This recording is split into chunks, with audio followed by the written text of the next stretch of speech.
Covering the metro in tonight's special report, the city of Tulsa is launching a new effort to address a $26 million problem. It concerns our city's sidewalks. We need more of them, and if we don't get them built, it could end up costing all of us.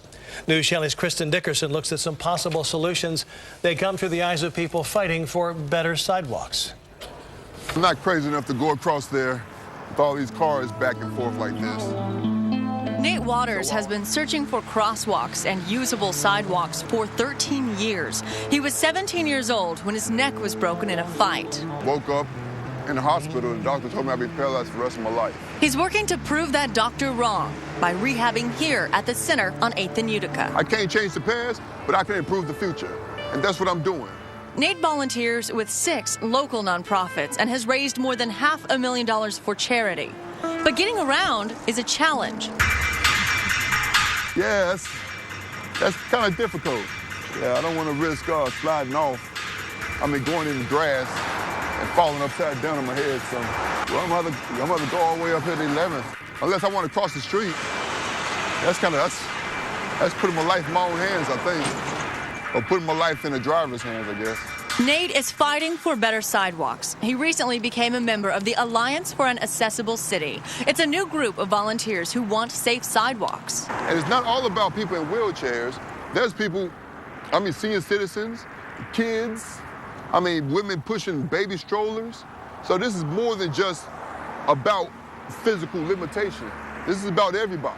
Across the street at 7th and Utica is Kristin Booth. She started the Alliance. This is what I saw. Her home video proves what she's witnessed in front of her store for 5 years. And him struggling just to maintain not falling out into the street. That was the final straw for me. Kristin complained to the city about the sidewalks on Utica. The city ranked the problem by filling out this checklist. Utica became a priority because of the amount of disabled people in the area, the hospitals nearby, and people being too close to traffic. Now, nearly 2 months after the Alliance first contacted me about this story, there's a new sidewalk on Utica from 3rd to 11th that follows the federal requirements set by the Americans with Disabilities Act, or ADA. Kudos to the city for doing that. Other cities across the country are being sued for not being ADA compliant. They're having to settle those suits out of court, try to do some improvements to keep their program going. So we're just trying to respond to those concerns. City engineers told me that addressing ADA sidewalk problems is a top priority. They are completing the ADA self-evaluation and transition plan.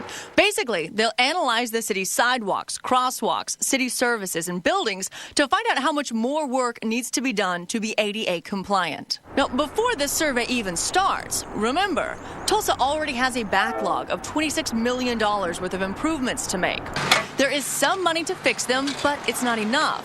The city did just apply for a federal grant. Now, if awarded, Tulsa would get $3.1 million for sidewalks. That money would pay to fix all of the sidewalks where ADA issues have been reported. The biggest construction projects would be on Memorial from 61st Street south to the Creek Turnpike, on 31st Street between Harvard and Peoria, and on North Peoria from 36th Street north up to 56th Street north. These projects would put our city on the path to becoming more accessible.